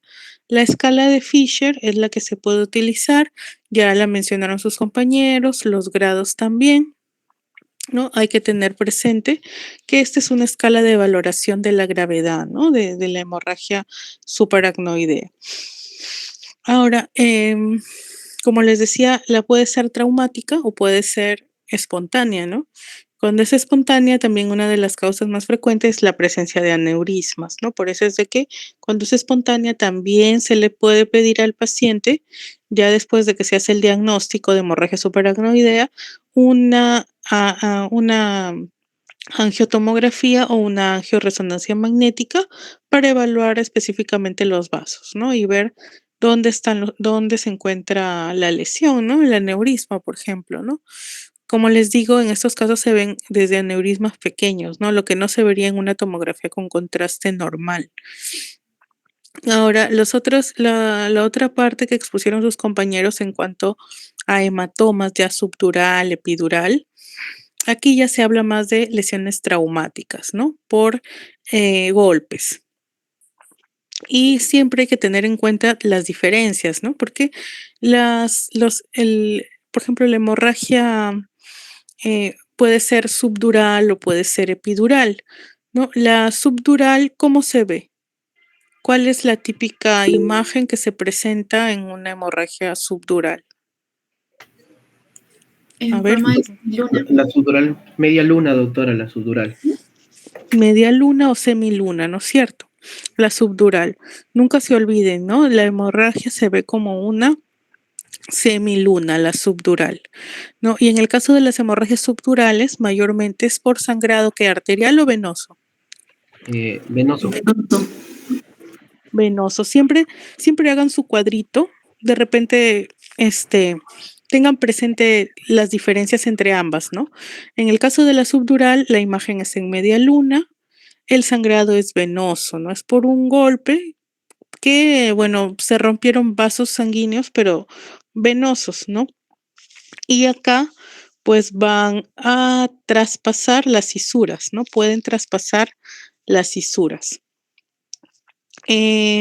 Por ejemplo, las personas mayores, los ancianitos, como el cerebro conforme pasan los años, también disminuye de volumen, ¿no? Hay cambios tróficos, se le llaman, ¿no? Cambios involutivos o atrofia cerebral, ¿no? Conforme pasan los años. Entonces, el espacio subaracnoideo o el espacio de las meninges que contienen líquido cefalorraquídeo se amplían, ¿no? Hay mayor espacio entre el cráneo, entre la zona ósea, entre la bóveda craneal y el parénquima cerebral como tal. Entonces, en este espacio transcurren varios vasos sanguíneos, ¿no? Vasos sanguíneos venosos. Entonces, cuando los pacientes, los mayorcitos, sufren golpes, así sean golpes pequeños, estos vasos, como están flotando, rápidamente se pueden romper, ¿no? Entonces, se puede generar estos, este tipo de hematomas o de hemorragias subdurales, ¿no? Son frecuentes en ancianos y, por ejemplo, puede que en un primer momento, en una primera tomografía no aparezca, ¿no? El sangrado, porque sangra lentamente, ¿no? De a poquitos. Con el pasar de los días ya se va llenando ese espacio. Por ejemplo, puede que el paciente haya tenido un golpe hoy, le toman una tomografía y esté normal, ¿no? Pero a los días, a las semanas, el paciente empiece a tener signos de tal vez cefalea, ¿no?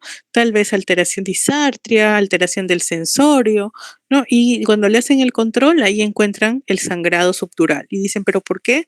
Ahorita sí, ¿por qué no lo vieron, no? Cuando se cayó o cuando tuvo el golpe, ¿por qué no lo vieron? Y es que, como les digo, los vasitos se rompen y van sangrando lentamente, ¿no? Entonces, a veces no se ve el sangrado, ¿no? Porque es muy poquito, ¿no? Entonces, a veces no se ve y conforme van pasando los días va apareciendo. Por eso ese tipo de pacientes en los ancianitos cuando sufren golpes o cuando tienen cefaleas, ¿no? Es importante realizar la tomografía y control, ¿no? Si es necesario, a la semana o a los 15 días o cuando empiece a tener síntomas también, porque de repente uno dice, ya no tiene nada, ya no hay problema, ya no le hago control. O si no, dicen ya, el control en 2 semanas, ya genial. Y a los 3, 4 días el paciente empieza a focalizar, empieza a tener disartria. No dice, no, todavía en 2 semanas le toca su control. No, no es cierto. Cuando ya empieza a tener síntomas, se le hace su control. ¿Para qué? Para ver si ya, porque cuando empieza a tener síntomas significa que ya el sangrado es regular y está ocasionando algún tipo de efecto de masa, ¿no? Y está comprimiendo ya de repente el sistema ventricular o está desplazando la línea media. No, entonces es importante en ellos, por este tipo de hematomas, hacerle sus controles. Ahora, en caso del sangrado epidural, se produce mayormente ya, pero por golpes mucho más fuertes, ¿no? Por golpes más fuertes. Y acá el sangrado es arterial o es venoso. Arterial, doctora, meningios medios. Arterial, ¿no es cierto? Por la arteria meningia media, ¿no? La arteria meningia media es la que se desgarra, por decir así, ¿no? Y genera el sangrado. El tipo o la forma del sangrado, ¿cómo es? Doctora, va a tener una forma lenticular, como una forma biconvexa.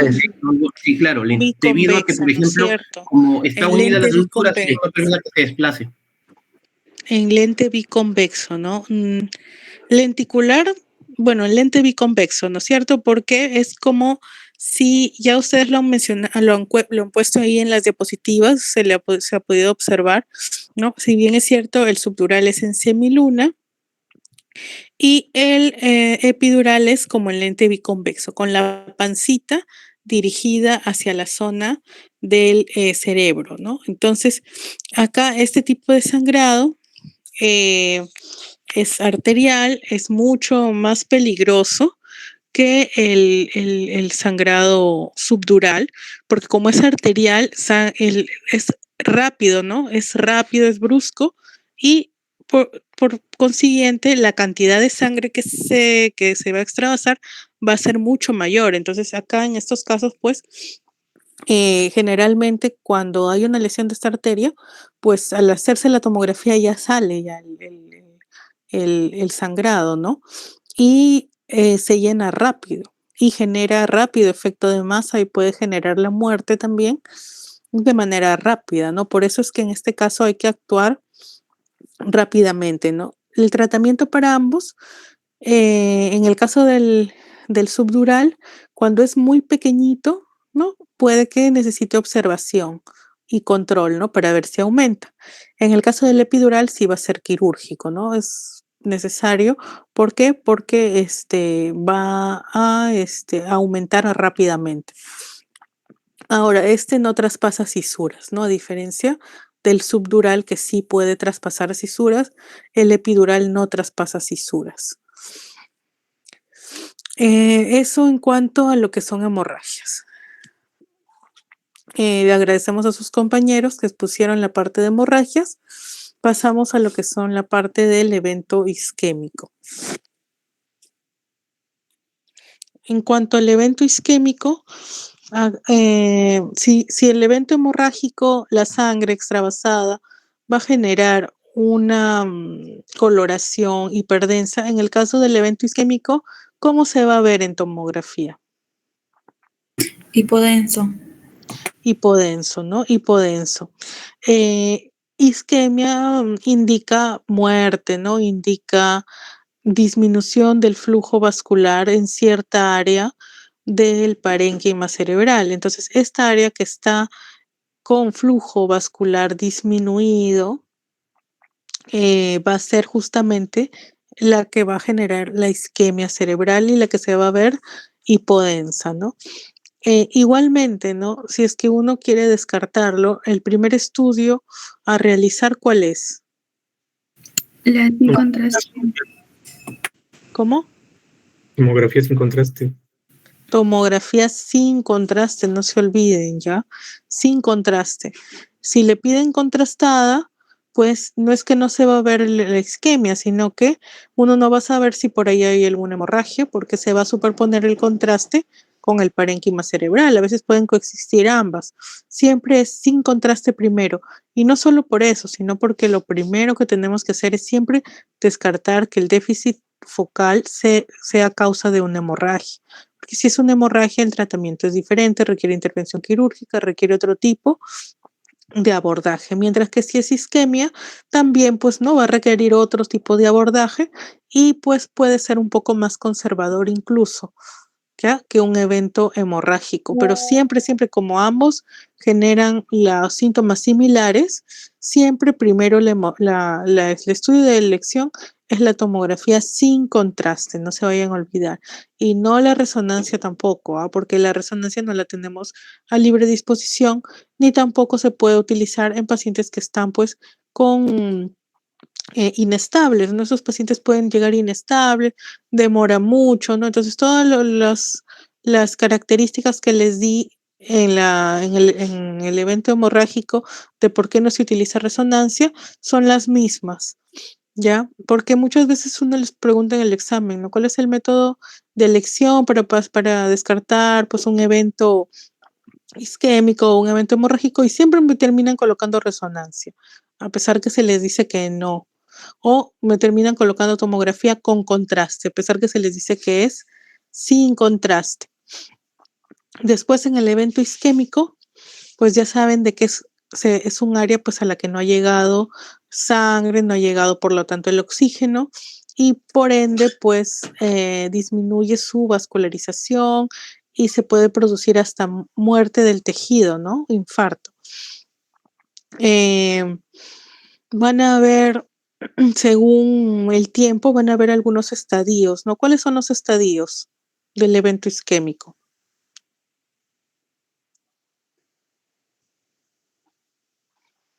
Chicos. Hiperagudo, agudo. Y subaguda también.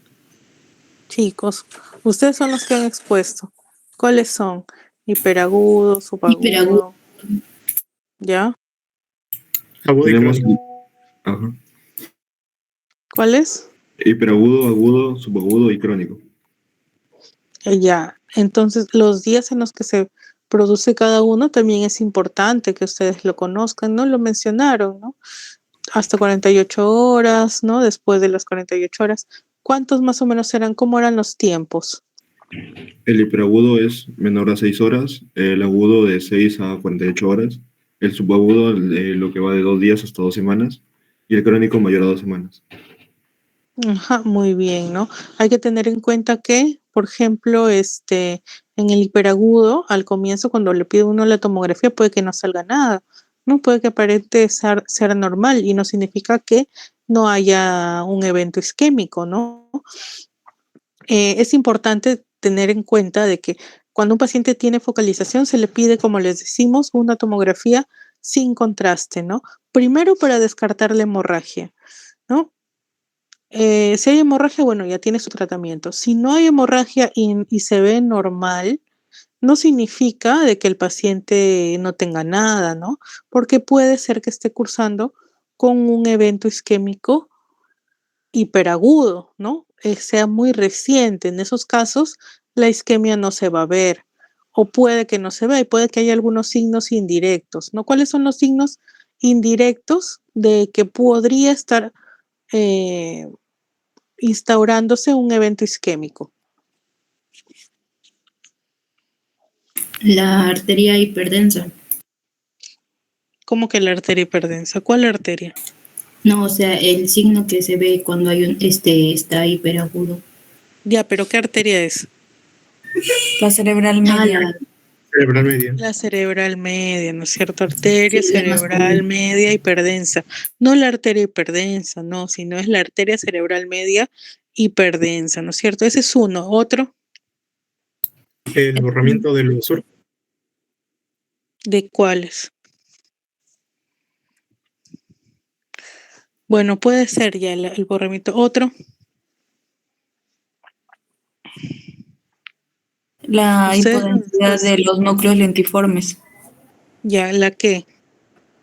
Hipodensidad de los núcleos lentiformes. Hipodensidad, ¿no? Disminuye la densidad de los ganglios, de los núcleos lentiformes. Se ve más oscuro que en el lado contralateral, o sea, en el lado afectado se va a ver más oscuro. ¿Y la otra cuál era? El signo de la cinta insular. El signo de la cinta insular, ¿no? Que igualmente no se puede apreciar bien la diferenciación o se ve más hipodensa también lo que es la corteza insular, ¿no? En comparación con el lado contralateral. Esos signos son los signos de un evento isquémico hiperagudo, ¿no? Que son signos relativos, no en todos los pacientes se va a apreciar, ¿no? Pero son signos indirectos de que se está llevando a cabo o se está cursando con un evento isquémico, ¿no? Y que es reciente, ¿no? Entonces ahí se puede realizar algún tipo de tratamiento, ¿no? Que cuando ya se encuentra ya instaurada toda la hipodensidad.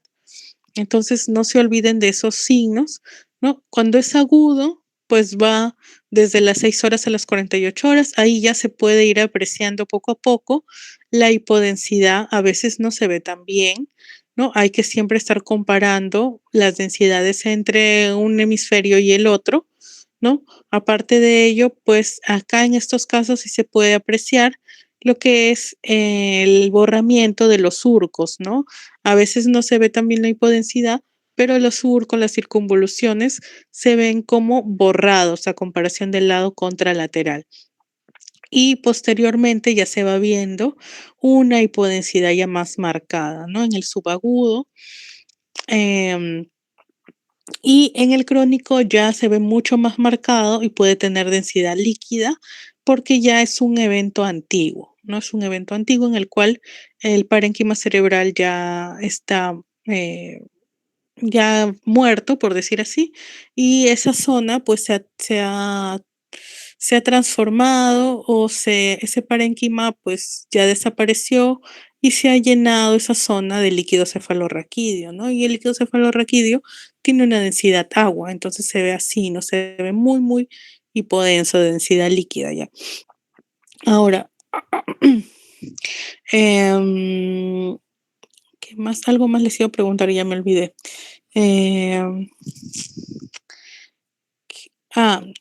¿Cuál es la arteria mayormente afectada o las regiones mayormente afectadas en un evento isquémico? La arteria sería la cerebral media. La cerebral media, ¿no es cierto? No se vayan a olvidar. Por eso justamente el signo es el signo de la arteria cerebral media hiperdensa, porque es la zona del cerebro que con mayor frecuencia genera un infarto, ¿no? Aún así, pues hay otras zonas también que podrían estar asociadas, ¿no? Pero con menos frecuencia, ¿no? La arteria cerebral anterior o la arteria cerebral posterior, ¿no? Pero con mayor frecuencia es la arteria cerebral media, por lo tanto, lo que se va a afectar justamente es el territorio de la arteria cerebral media. Ahora, ¿qué más? Doctora, entonces, disculpe, ahí afectaría tanto la sustancia gris como la sustancia blanca, no por la arteria cerebral media que estaba hablando. Hay una alteración en la diferenciación, ¿no? Normalmente la sustancia gris es más clara, ¿no? De densidad más clara que la sustancia blanca, ¿no? La sustancia blanca es más oscura en tomografía, ¿no? Pero cuando hay un evento isquémico, ahí ambas se ponen hipodensas y uno no puede diferenciar una de otra. Entonces, así también es como, por ejemplo, en un evento isquémico agudo, uno puede más o menos identificar cuál es la zona alterada, ¿no? A veces no se ve la hipodensidad como tal, pero se ve que, por ejemplo, la sustancia gris y blanca están de la misma tonalidad y se le han borrado los surcos, ¿no? Y las circunvoluciones en esa zona. Entonces, ahí uno ya tiene la sospecha de que en esa zona es donde se está produciendo el evento isquémico. Después, la resonancia magnética también juega un papel importante, ¿no? Pero no como diagnóstico como tal, aunque muchas veces cuando el paciente tiene toda la sintomatología y le hacen el control de tomografía y sigue aparentando estar normal, porque puede ocurrir, se le pide una resonancia, ¿no? Porque la resonancia sí tiene mayor sensibilidad, mayor especificidad para los infartos, ¿no? Sin embargo, también se puede utilizar algunas secuencias de perfusión, de difusión, para ver la zona de penumbra, ¿no? Que es la zona que se puede salvar de tejido isquémico, ¿no? Entonces, siempre hay al comienzo, ¿no? Si el evento ha sido reciente, ¿no? Uno, mediante resonancia, puede ubicar cuánta zona de penumbra hay, es decir, siempre va a haber un núcleo que va a estar infartado, o sea que ahí ya está muerta esa zona, pero alrededor va a haber un área que todavía va a tener chance de reperfusión y de no infartarse, ¿no? Entonces, con la resonancia magnética sí, y con estos medios, ¿no? La perfusión, difusión, el ADC, uno puede detectar si hay zona de penumbra y instaurar otros tipos de tratamiento, ¿no? Para evitar que esa zona de penumbra termine en isquemia y en ya necrosis, ¿no? Entonces también es importante la resonancia magnética, pero como les digo, no como inicio, ¿no? Como inicio siempre va a ser la tomografía para descartar la hemorragia, ¿no? Porque la hemorragia sí va a requerir un tratamiento mucho más rápido. ¿Hasta aquí alguna pregunta, chicos? ¿Alguna pregunta hasta acá?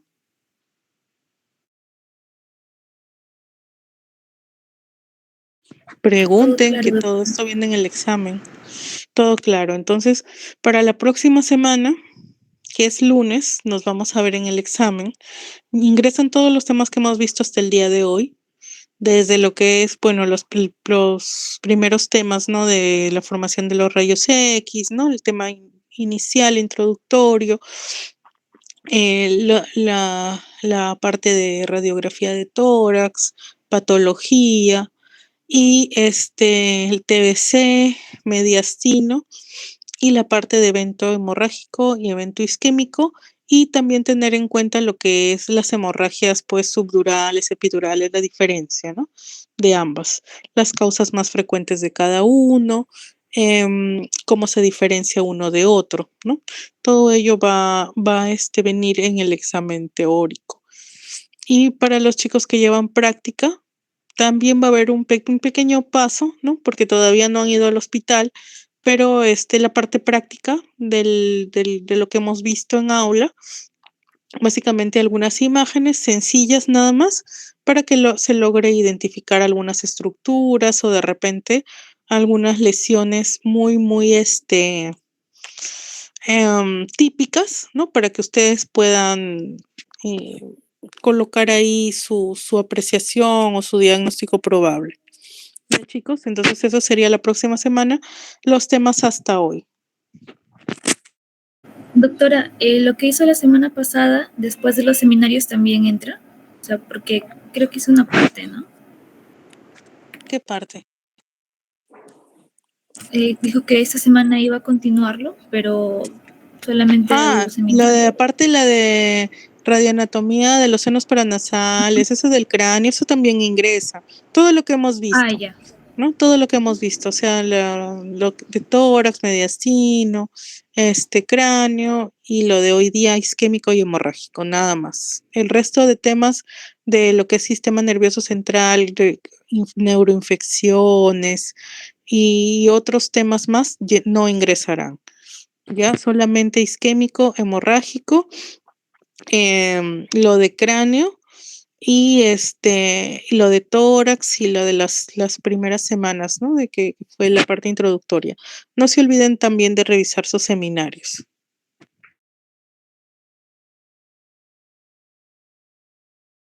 Muchas gracias, doctora.